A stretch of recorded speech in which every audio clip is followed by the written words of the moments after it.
Darbhanga AIIMS के लिए मिट्टीकरण का काम तो शुरू हो गया है। इसी बीच डीएमसीएच की जमीन को लेकर एक बड़ी खबर सामने आ रही है कि Darbhanga medical college and hospital का 73 एकड़ जमीन आखिरकार कहां गया। मीडिया रिपोर्ट्स के अनुसार केंद्रीय मंत्रिमंडल द्वारा प्रस्ताव को मंजूरी दिए जाने के बावजूद जमीन की कमी के कारण प्रस्तावित 750 बेड की एम्स पर काम शुरू होना बाकी है। आखिर जमीन कम क्यों हुआ, ये एक बड़ा सवाल खड़ा हो गया है। मिथिला के लोग जानना चाहते हैं। लोकसभा सचिवालय द्वारा दरभंगा के सांसद गोपाल जी ठाकुर को उपलब्ध कराए गए दस्तावेजों के अनुसार दरभंगा के तत्कालीन महाराजा ने दरभंगा मेडिकल कॉलेज की स्थापना और विस्तार के लिए 6 लाख और 300 करोड़ जमीन दान की थी, जिसे डीएमसीएच के रूप में जाना जाता है। गोपाल जी ठाकुर ने 20 दिसंबर 2021 को इस संदर्भ में जानकारी मांगी थी। सांसद श्री ठाकुर भारतीय जनता पार्टी की राष्ट्रीय कार्य समिति के विशेष आमंत्रित सदस्य हैं। भाजपा, जो कि राज्य और केंद्र दोनों में सत्तारूढ़ गठबंधन का हिस्सा है। डीएमसीएच खंडावला वंश के राजा महाराजा रामेश्वर सिंह के प्रयासों से बनाया गया था। इसकी स्थापना 1946 में सस्ती कीमत पर उच्च गुणवत्ता वाली चिकित्सा शिक्षा प्रदान करने के लिए की गई थी। कॉलेज को भारत सरकार द्वारा अखिल भारतीय आयुर्विज्ञान संस्थान एम्स के रूप में मान्यता प्राप्त है। इसका उद्देश्य चिकित्सा शिक्षा में छात्रों के लिए उच्च गुणवत्ता वाली शिक्षा और उत्कृष्ट वातावरण प्रदान करना है।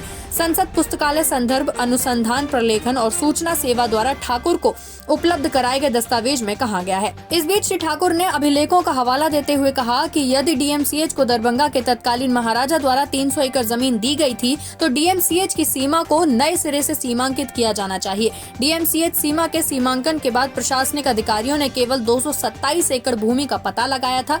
सांसद ने कहा कि उन्होंने संभागीय आयुक्त से भी इस संदर्भ में आवश्यक कार्रवाई करने का अनुरोध किया है। दरभंगा में जल्द से जल्द एम्स की स्थापना को लेकर बहुत चिंतित हूँ। अगर महाराजा ने डीएमसीएच के लिए 300 एकड़ जमीन दी होती तो एम्स के लिए 200 एकड़ आवंटित होने के बाद भी 100 एकड़ जमीन बची रहती। हालांकि डीएमसीएच के अधीक्षक डॉक्टर हरिशंकर मिश्रा ने मीडिया से कहा कि ऐसा कोई दस्तावेज उनके पास उपलब्ध नहीं है जो यह सत्यापन कर सके कि मेडिकल कॉलेज के पास 300 एकड़ जमीन है। हमारे पास ऐसा कोई रिकॉर्ड नहीं है। लोकसभा पुस्तकालय द्वारा जारी दस्तावेज सूचना के किसी मूल स्रोत पर आधारित होना चाहिए। हम इस पर हाथ रखने के लिए बेताब हैं। दिसंबर 2021 में डीएमसीएच में एक समीक्षा बैठक के दौरान मुख्यमंत्री नीतीश कुमार ने एम्स की स्थापना के लिए मीडिया से बात करते हुए कहा कि अब एम्स के लिए 200 के बजाय 150 एकड़ जमीन ही ली जाएगी। शेष जमीन पर डीएमसीएच का नया परिसर बनेगा। अब एम्स के लिए डीएमसीएच से 200 के बजाय 150 एकड़ जमीन ही ली जाएगी। शेष 77 एकड़ जमीन पर डीएमसीएच का नया भवन और परिसर बनेगा। दोनों अस्पतालों का निर्माण एक साथ शुरू होगा। अस्पताल परिसर में जो गड्ढा और नीचे जमीन है उसे भरवा कर उपयोग के लायक बनाया जाएगा। अब कैलकुलेशन कीजिए कि एम्स के लिए 150 एकड़ जमीन ली गई है और डीएमसीएच के लिए 77 एकड़ जमीन ली गई है। कुल मिलाकर 227 एकड़ ही जमीन है। मालूम हो कि महाराजा रामेश्वर सिंह ने कुल 300 एकड़ जमीन देकर डीएमसीएच की स्थापना की थी।